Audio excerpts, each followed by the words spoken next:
Good evening everyone. बच्चों, अभी ये टॉपिक करंट इलेक्ट्रिसिटी कंटिन्यूड है। इसमें कुछ और भी न्यूमेरिकल्स कराने हैं और न्यूमेरिकल्स बहुत अच्छे होंगे, जेई एडवांस के होंगे, कुछ ओलंपियाड्स के होंगे और बहुत इंपॉर्टेंट न्यूमेरिकल्स हैं। आपको बहुत कुछ सीखने को मिलेगा। सो मैं कराने जा रहा हूँ। आप कंसंट्रेट रहना, सीरियस रहना, फोकस रहना। आपको समझ में ज़रूर आएगा क्योंकि मैं स्लोली स्लोली आपको समझाऊंगा और आप डेफिनेटली आपको समझ में आएगा।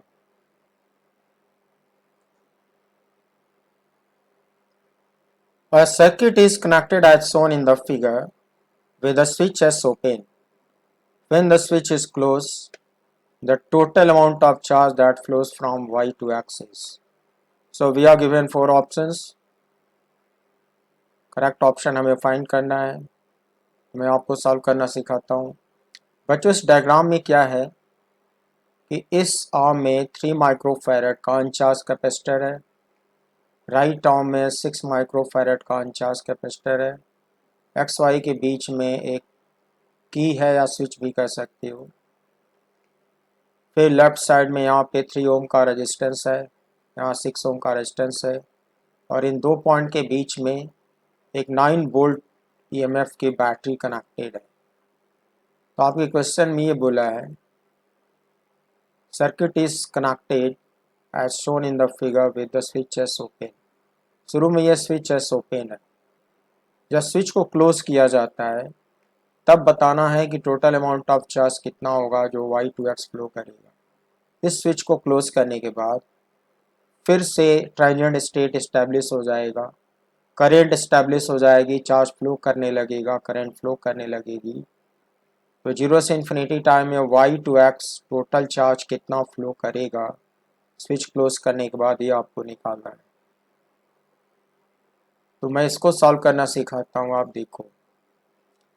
प्यारे बच्चों, जब ये स्विच एस ओपन था इसमें कोई करंट फ्लो नहीं कर रही होगी।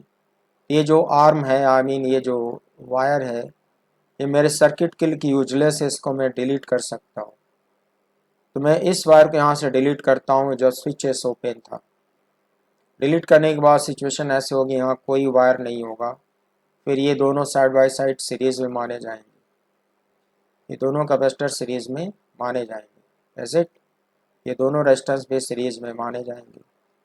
प्यारे बच्चों, मैंने आपको बहुत डिटेल में ट्रांजिएंट स्टेट और स्टेडी स्टेट पढ़ा रखा है, न्यूमेरिकल्स भी बता रखा है। अब आप सोच सकते हो, समझ सकते हो, तो आपको बेहतर समझ में आएगा। इसमें होता क्या है कि मान लो यहाँ पे एक स्विच होता, बैटरी के ठीक बगल में यहाँ पे एक स्विच होता। मैं उसको जैसे ही क्लोज करता सर्किट कंप्लीट हो जाता। बैटरी अपने पॉजिटिव टर्मिनल से करंट पुश करती, वो करंट एफ तक आती। उसके बाद करंट दो रास्तों में डाइवर्ट होती।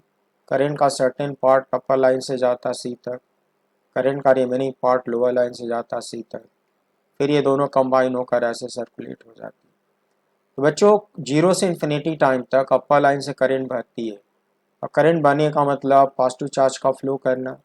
जब पॉजिटिव चार्ज फ्लो करेगा इस प्लेट पे रुकेगा, फिर इस प्लेट से पॉजिटिव चार्ज मूव करेगा, फिर यहाँ रुकेगा, यहाँ नेगेटिव चार्ज एक्युमुलेट हो जाएगा, यहाँ पॉजिटिव जमा होगा, फिर यहाँ से पॉजिटिव चार्ज मूव करेगा, यहाँ नेगेटिव चार्ज आएगा। ये कॉन्सेप्ट सिखा चुका हूँ कि जब भी कैपेसिटर कोई चार्ज होता है तो दोनों प्लेट पर equal and opposite charge create होता है और यहाँ भी equal and opposite charge create होगा और ये दोनों सीरीज में है तो दोनों पे चार्ज का मैग्नीट्यूड सेम होगा। ये आप सीख चुके हो। मैंने माना कि लेफ्ट कैपेसिटर पे चार्ज का मैग्नीट्यूड क्यू है, राइट कैपेसिटर पे चार्ज का मैग्नीट्यूड क्यू है। ये प्लस है, ये माइनस है, ये प्लस है, ये माइनस है। तो प्यारे बच्चों, जब 0 से इन्फिनिटी तक करंट बढ़ती है, चार्ज इस पे बढ़ता है, तो इनफाइनाइट टाइम के बाद from F to C upper line में जब स्टेडी स्टेट इस्टेब्लिश होगा तो कैपेसिटर के दोनों तरफ करंट 0 हो जाएगी और चार्ज फिक्स हो जाएगा। तो मैंने दिखाया कि स्टेडी स्टेट में यहाँ पे कोई करंट नहीं है, 0 हो चुकी है, यहाँ भी कोई करंट नहीं होगी और यहाँ भी कोई करंट नहीं होगी, मगर ये दोनों फुल चार्ज हो चुके होंगे, दोनों पे चार्ज का मैग्नीट्यूड इक्वल होगा, इज इट। और करेंट टैप से लेकर सी तक यहाँ पे 0 हो चुकी होगी। लेकिन प्यारे बच्चों, जब हम लोग लोअर लाइन की बात करते हैं तो जो करंट यहाँ से जा रही थी एफ तक, वो पूरी की पूरी करंट लोअर लाइन से फ्लो करती रहेगी। इवन स्टेडी स्टेट में ये करंट कांस्टेंट हो जाएगी और फ्लो करती ही रहेगी, क्योंकि इसके रास्ते में सिर्फ रजिस्टर्स हैं और रजिस्टर्स के थ्रू करंट कांस्टेंट होकर फ्लो करती रहती है। करंट ना घटती है ना बढ़ती है, प्योर रजिस्टर्स में यही होता है। लोअर लाइन से टोटल की टोटल करंट लोअर लाइन से आई सर्कुलेट होती रहेगी और इस तरह से करंट का एक लूप यहाँ पे फॉर्म होगा। तो बच्चों, ये डायग्राम मैंने तब बनाया है जब मेरा ये स्विच ओपन था और इसमें कोई करंट नहीं थी, तो उसको मैंने डिलीट कर दिया है। उस वक्त का ये डायग्राम है। प्यारे बच्चों, आप देख सकते हो कि इसमें एक अननोन क्यू है, दूसरा अननोन आई है। तो दो अननोन को सॉल्व करने के लिए दो इक्वेशन चाहिए और उसके लिए मैं किरचॉफ सेकेंड लॉ यूज करने जा रहा हूँ। कैसे करने जा रहा हूँ मैं आपको समझाता हूँ।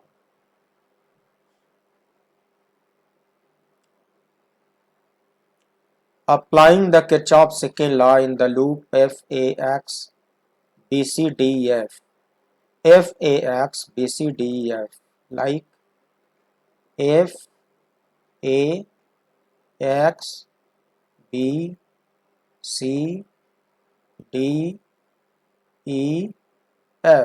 got it? आमीन मैं अपर लाइन से मूव करूंगा किरचॉफ सेकेंड लॉ लगाने के लिए। अपर लाइन होता हुआ ऐसे आउटर लूप में चलाऊंगा, फिर एफ पर आकर एक लूप कंप्लीट कर लूंगा। प्यारे बच्चों, मैंने आपको किरचॉफ सेकेंड लॉ यूज करना कई बार सिखाया है, आज फिर से सिखा रहा हूँ।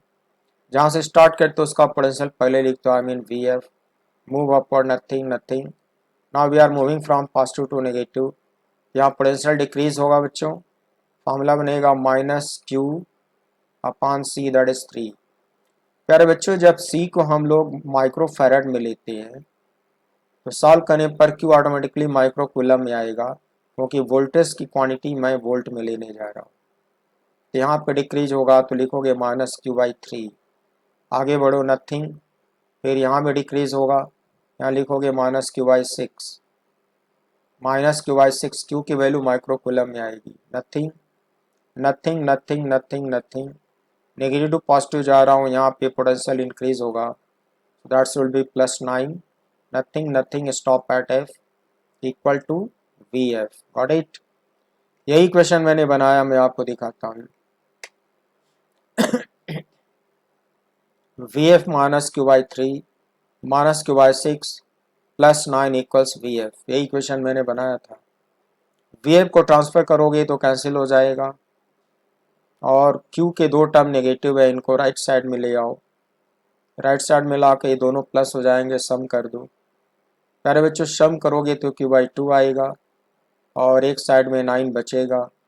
क्रॉस मल्टीप्लाई करोगे तो क्यू की वैल्यू 18 माइक्रो कूलम आएगी। इक्वेशन 1।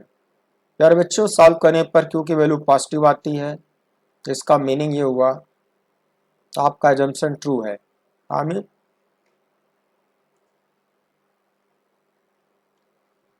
जो पोलैरिटी आपने शो करी है, जूम करा है, वो बिल्कुल सही है, ये चेंज नहीं होगा, क्योंकि सॉल्व करने पर क्यू पॉजिटिव आया और आपने इसको पॉजिटिव एज्यूम करा था। इसकी भी पोलैरिटी सही मानी जाएगी, इसकी भी पोलैरिटी सही मानी जाएगी। प्यारे बच्चों, क्यू की वैल्यू आपने सॉल्व कर ली, ये कानून आई रह गया। अब आई कैसे निकलेगा देखो, क्यू आ गया 10 micro coulomb, this is equation number 1।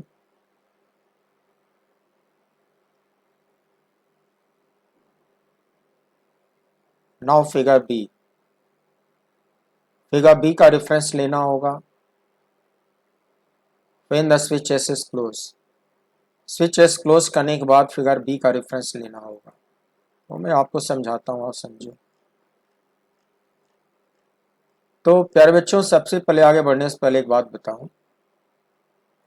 इस फिगर ए में जब स्विच ओपन था, ये दोनों चार्ज हो चुके थे, तो इसके राइट प्लेट पर माइनस क्यू चार्ज था, इसके लेफ्ट प्लेट पे प्लस क्यू चार्ज था। आमीन अंदर की दोनों प्लेट का मिला के total charge minus Q plus Q zero था। इसके अंदर की प्लेट और इसके अंदर की प्लेट दोनों का मिलाकर टोटल चार्ज जीरो था, याद रखना। अब क्या हुआ कि इस बीच में यहाँ जो स्विच लगा हुआ था, उस स्विच को हमने क्लोज कर दिया तो सर्किट कंप्लीट हो जाएगा। अब इसमें फिर से डिस्टर्बेंस होगा, फिर से ट्रांजिएंट स्टेट आएगा, करंट फ्लो करनी शुरू करेगी, करंट इधर भी जाएगी इधर भी जाएगी, जीरो से इन्फिनिटी टाइम फिर लगेगा। तब मैं नया सिचुएशन यहाँ दिखा रहा हूँ कि जैसे स्विच क्लोज करोगे इसमें करंट बहनी शुरू हो जाएगी, करंट इधर भी जाएगी इधर भी जाएगी, बट वो दोनों करंट डिफरेंट होगी क्योंकि यहाँ सिमेट्री नहीं है। उसकी वजह से इस प्लेट पे चार्ज का मैग्नीट्यूड बदल जाएगा, इस प्लेट पर भी चार्ज का मैग्नीट्यूड बदल जाएगा। शुरू में हमें नहीं पता बच्चों कि किस पे प्लस होगा किस पे माइनस होगा, मालूम हमें नहीं है। हम लोग कोई भी अजम्पशन ले लेंगे, जैसे कि मैंने इस पे प्लस इस पे माइनस फिर से ले लिया, इस पे लेफ्ट पे प्लस राइट पे माइनस फिर से ले लिया, कोई अजम्पशन ले लिया, लेकिन इस बार तय है कि दोनों डिफरेंट करंट जाएगी, तो चार्ज का मैग्नीट्यूड इस बार सेम नहीं भी हो सकता है। तो मैंने माना कि फिर इन्फिनिटी टाइम गुजर गया और फिर इसमें करंट बढ़ते बढ़ते जीरो हो गई और यहाँ भी करंट जीरो हो गई और फिर से स्टेडी स्टेट इस्टेब्लिश हो गया। जब स्टेडी स्टेट बच्चों इस्टेब्लिश हो जाता है तो कैपेसिटर के लेफ्ट राइट में करंट जीरो हो जाती है। यहाँ भी जीरो हो गई, यहाँ भी जीरो हो गई, इसके किसी भी प्लेट पर चार्ज का मैग्नीट्यूड Q1 हो गया, इसके किसी भी प्लेट पर चार्ज का मैग्नीट्यूड Q2 हो गया। प्यारे बच्चों, जंक्शन के मुताबिक ये मैग्नीट्यूड है यानी कि पॉजिटिव है।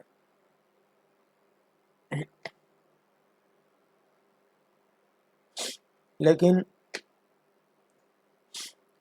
सॉल्व करने पर अगर ये नेगेटिव आएगा, इसको नेगेटिव मान लिया जाएगा और पोलैरिटी को रिवर्स कर दिया जाएगा, और सॉल्व करने पर अगर ये पॉजिटिव आए तो मेरा जंक्शन ट्रू होगा और इनकी पोलैरिटी चेंज नहीं करी जाएगी। तो प्यारे बच्चों, स्टेडी स्टेट फिर से इस्टेब्लिश हो गया और इसमें अप्पर लाइन में फिर से करंट जीरो हो गई। अगर अप्पर लाइन में जीरो हो गई तो डेफिनेटली एक्स वाई में भी जीरो होगी, करंट यहाँ जीरो हो गई। लेकिन ये जो स्टेडी स्टेट की करंट है, टोटल करंट आई जो बैटरी से निकल रही है, अब ऊपर नहीं जाएगी, यहाँ से डाउनवर्ड टर्न हो जाएगी और दोनों ही रेजिस्टेंस से फ्लो करते हुए ऐसे सर्कुलेट हो जाएगी। तो पिछली बार की तरह इस लोअर लाइन में और आउटर पेरीफेरी में एक स्टेडी कांस्टेंट करंट अभी भी बहती हुई दिखाई जाएगी क्लॉकवाइज, लेकिन इन दोनों का चार्ज चेंज हो गया होगा, अब Q1 Q2 हो गया होगा। तो सॉल्व करने के लिए प्यारे बच्चों फिर से हम लोग किरचॉफ सेकेंड लॉ यूज करेंगे। कैसे यूज करेंगे मैं आपको सिखाने जा रहा हूँ, रेफरिंग टू फिगर बी। सबसे पहले मैं इसमें करंट आई को सॉल्व करूँगा, देखो कैसे करूँगा।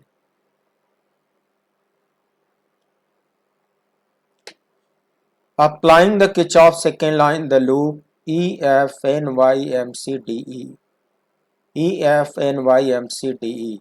पहले मैं आपको लूप दिखाता हूँ फिर इस इक्वेशन को मैच करा दूंगा। E F N Y loop, E F N Y M C D E। फिर बच्चों अगर मैं E से मूव करूंगा तो इसका पोटेंशियल पहले लिखूंगा VE, nothing nothing nothing, current के डायरेक्शन में पोटेंशियल डिक्रीज होता है तो लिखूंगा -I/3।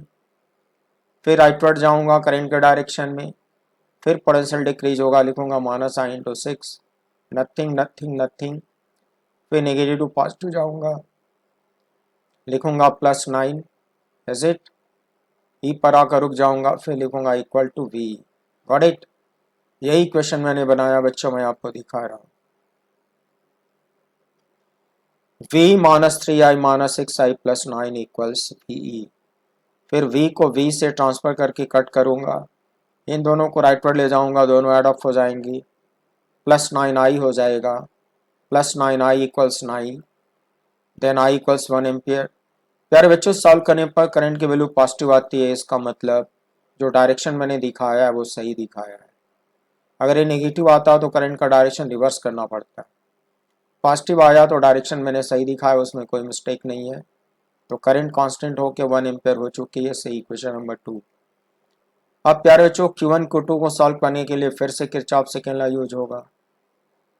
Applying the Kirchhoff second law in the loop AXYNA। AXYNA में लूप दिखाता हूँ कैसे बनेगा। AXYNA स्टेडी स्टेट में मैं इसमें इक्वेशन बनाऊंगा। ये से स्टार्ट करूंगा तो पहले इसका पोटेंशियल लिख डालूंगा। बच्चों लिखूंगा VA, राइटवर्ड जाऊंगा, पॉजिटिव टू नेगेटिव ड्रॉप होगा, लिखूंगा -Q1/3, -Q1/3, nothing nothing, turn to the left, current का अपोजिट जा रहा हूँ, पोटेंशियल इंक्रीज होगा, लिखा जाएगा +3I।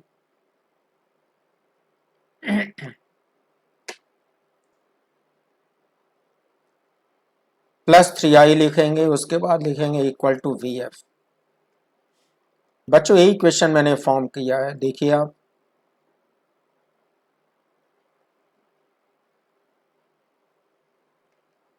ए से मूव कर रहा हूँ, VA -Q1/3 +3I equals VA।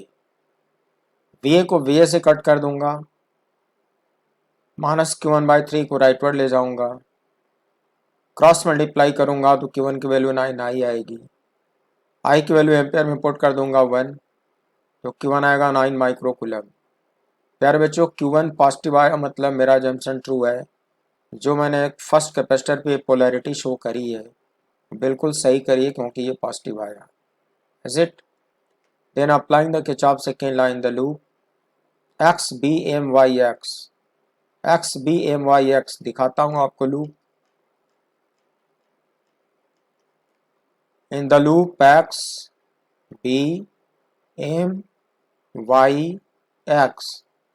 बच्चों अगर x से मूव करोगे तो इसका पोटेंशियल पहले लिखोगे VX, पॉजिटिव टू नेगेटिव लिखोगे -Q2/6, नथिंग, करंट का अपोजिट जा रहे हो लिखोगे +6I, nothing, stop at x equals to VX।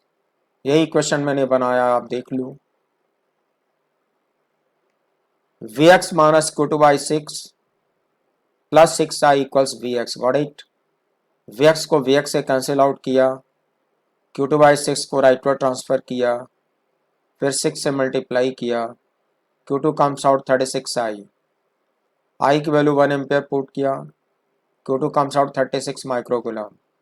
प्यारे बच्चों, Q2 सॉल्व करने पर पॉजिटिव आया, मेरा मतलब मेरा अजम्पशन ट्रू है। जो पोलैरिटी मैंने दिखाई है सेकेंड कैपेसिटर की वो भी सही है। इस क्वेश्चन में स्टेडी स्टेट में पोलैरिटी चेंज नहीं होती। अब मैं आपको बताने जा रहा हूँ कि ये क्वांटिटी हम लोग कैसे कैलकुलेट करेंगे। Total amount of charge that flows from Y to X equals final total charge with switches closed on the inner plates of both capacitors minus initial total charge with switches open on the inner plates of both capacitors. That should be final charge should be -Q1 plus Q2 minus initial charge total आएगा -Q plus Q, that is 0। इन दोनों में Q1 Q2 की value put करो। Q1 is 9 microcoulomb, Q2 is 36 microcoulomb, -Q plus Q is 0। इसको solve करो बच्चों, आता है +27 माइक्रोकूलम, ऑप्शन सी। ये फाइनल टोटल चार्ज का मीनिंग क्या है पहले मैं वो समझा दूं। बच्चों ये जे एडवांस का क्वेश्चन है। देखो Y से X की तरफ जो भी चार्ज गया होगा उसमें से कुछ लेफ्ट साइड में आया होगा, कुछ राइट साइड में आया होगा। जो राइट साइड में गया होगा वो इस लेफ्ट प्लेट पे जमा हो गया होगा, जो लेफ्ट में गया होगा वो इस राइट प्लेट पे जमा हो गया होगा। आपको मैं पढ़ा चुका हूँ कि कैपेसिटर के प्लेटों के बीच में चार्ज बहता नहीं है क्योंकि यहाँ इंसुलेटिंग मीडियम रहता है। तो जो भी चार्ज होगा वहीं पे जमा होगा, यहीं पे जमा होगा। तो स्विच एस को क्लोज करने के बाद 0 से इन्फिनिटी टाइम में जो भी चार्ज डाइवर्ट होके आया होगा वो इनर प्लेट्स पर ही जमा हुआ होगा। तो इस पे माना जाएगा प्लस Q2, इस पे माना जाएगा माइनस Q1। तो फाइनल टोटल चार्ज बच्चों आता है प्लस Q2 माइनस Q1। और जब स्विच एस ओपन था तो ये सिचुएशन थी। तो इस पे आया था माइनस Q, इस पे आया था plus Q। Initial total charge दोनों का मिला के 0 था और फाइनल टोटल चार्ज इन दोनों का मिला के प्लस Q2 माइनस Q1 होगा। तो फाइनल टोटल में से इनिशियल टोटल माइनस करोगे तो मिल जाएगा किस रास्ते से कितना चार्ज ऊपर गया था। इसीलिए इसको मैंने ऐसे सॉल्व करा है। Final total charge minus Q1 plus Q2 minus initial total charge minus Q plus Q, that is minus 9 plus 36 minus 0 is 27 micro coulomb. तो 27 माइक्रो कूलम ही चार्ज फ्लो करा होगा from Y to X switch close करने के बाद। So your correct option इसी answer match करा लो। 27 आता है कि नहीं, आंसर मैच कराओ बच्चों। Look C option 27 micro coulomb. यही वो टोटल चार्ज है जो Y टू X इसमें फ्लो करा होगा स्विच को क्लोज करने के बाद। देखो आपने कितना ट्रिकी क्वेश्चन है, सॉल्व तो आसानी से हो गया मगर पूरी बात आपको पूरा प्रोसेस समझ में आना जरूरी होता है और इसको डायग्राम से समझना ज़्यादा आसान होता है प्यारे बच्चों। इसलिए मैंने अपनी बुक में, ये मैं अपनी बुक लिख रहा हूँ, हर एक क्वेश्चन को अधिक से अधिक डायग्राम बना बना के समझाने की कोशिश किया हूँ सो दैट आपको बात समझ में आनी शुरू हो जाए।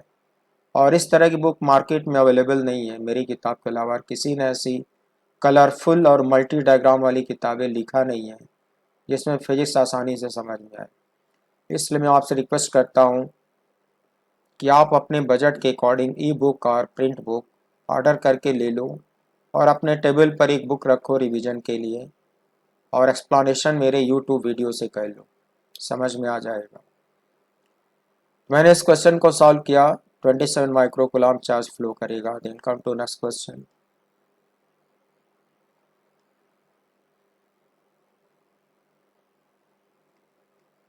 A resistance of 2 ohm is connected across one gap of a meter bridge. The length of the wire is 100 centimeter. And an unknown resistance greater than 2 ohm is connected across the other gap. When these resistances are interchanged, the balance point shifts by 20 centimeter. Neglecting any corrections, the known resistance is, we are given 4 option. प्यारे बच्चों इन correction नहीं लेना है, ideal condition है, इन correction नहीं लेना है, unknown resistance की वैल्यू बतानी है। 4 ऑप्शन दिया है।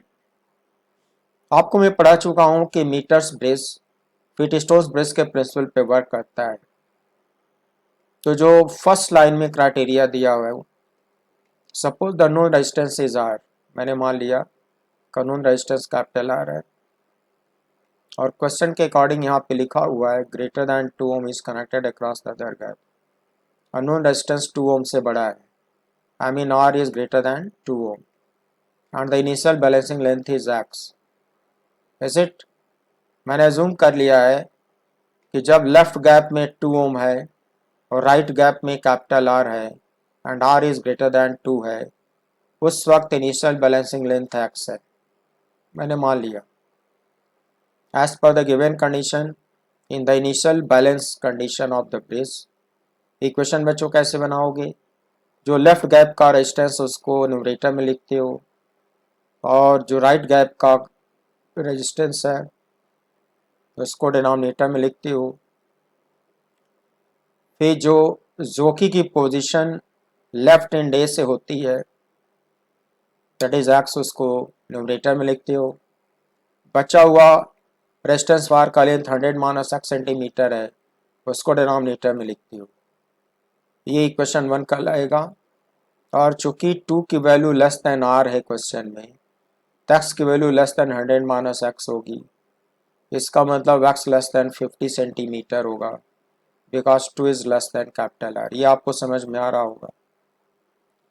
अब क्वेश्चन में बोला है कि रेजिस्टेंसेस को इंटरचेंज करा गया, When these distances are interchanged, then in the final balance condition of the bridge, प्यारे बच्चों अगर 2 को r की जगह पे और r को 2 की जगह पे कर दोगे तो ये जो डिस्टेंसेज है ये भी इंटरचेंज हो जाएंगे। ये आपको जरूर समझ में आ रहा होगा, डेफिनेटली समझ में आ रहा होगा। इन दोनों को इंटरचेंज करोगे तो ये भी दोनों इंटरचेंज हो जाएंगे। तो मैंने पलट दिया r/2, यहाँ लिख दिया 100 minus x upon x, equation number 2। तो लेफ्ट साइड में जो बैलेंसिंग लेंथ होगा बच्चों करस्पॉन्डिंग टू कैपिटल R वो 100 माइनस x होगा। मैंने कमेंट लिखा है this time final balancing length is 100 minus x centimetre. Since when these distances are interchange the balance point shift by 20 centimetre, ये क्वेश्चन में दिया हुआ है। जो बैलेंस पॉइंट है वो 20 सेंटीमीटर शिफ्ट हो गया। इसका मीनिंग क्या हुआ बच्चों, ये जो फाइनल बैलेंसिंग लेंथ है उसमें से इनिशियल बैलेंसिंग लेंथ को माइनस करोगे तो इन दोनों का डिफरेंस 20 सेंटीमीटर आना चाहिए। तो जैसा दिया वैसा मैंने इक्वेशन बना लिया। ये -2x हो जाएगा, इसको राइटवर्ड ले जाओ प्लस हो जाएगा, 20 को लेफ्टवर्ड ले आओ। तो प्यारे बच्चों क्या मिलता है आपको, 2x equals 100 minus 20 that is 80 centimetre and x equals 40 centimetre. Got it, x equals 40 centimetre, x आ गया। Substituting this value in the equation 2, equation 2 में x की वैल्यू पुट कर डालो, 40 यहाँ भी 40 यहाँ भी।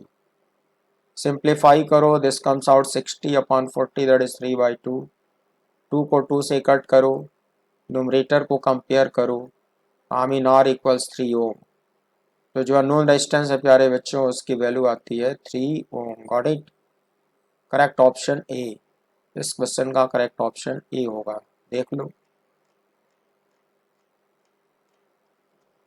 Correct option A 3 ohm, this is your final answer. Got it. ऐसे ऐसे क्वेश्चन आते हैं, अगर तुम ठीक से पढ़ोगे तो सब समझ में आएगा। सो बच्चों मैंने आपको न्यूमेरिकल्स जो कराए बहुत अच्छे अच्छे न्यूमेरिकल जे एडवांस के थे और प्रोबेबली आपको समझ में आया होगा, डेफिनेटली आपने मुझसे कुछ सीखा होगा। और आज टाइम ज़्यादा हो रहा है इसलिए इस एपिसोड को मैं यहीं पे कंप्लीट करता हूँ और फिर जो बचे हुए क्वेश्चन उनको नेक्स्ट एपिसोड में कराऊंगा। और अभी न्यूमेरिकल्स चल रहे हैं और न्यूमेरिकल्स कराना ज़रूरी भी है क्योंकि थ्योरी तो बहुत थोड़ी सी होती है लेकिन जो कॉम्पिटिशन्स में पूछे जाते हैं न्यूमेरिकल्स में बहुत वैरायटी होती है। तो वैरायटी करने और कराने से ही बच्चों को फ़ायदा होता है, इसलिए मैं अभी आपको कराऊंगा। तो नेक्स्ट एपिसोड में बचे हुए और न्यूमेरिकल्स कराने जा रहा हूँ। और प्यारे बच्चों इतनी देर तक पेशेंस के साथ मेरे साथ बने रहने के लिए thank you very much and wish you good night, see you again.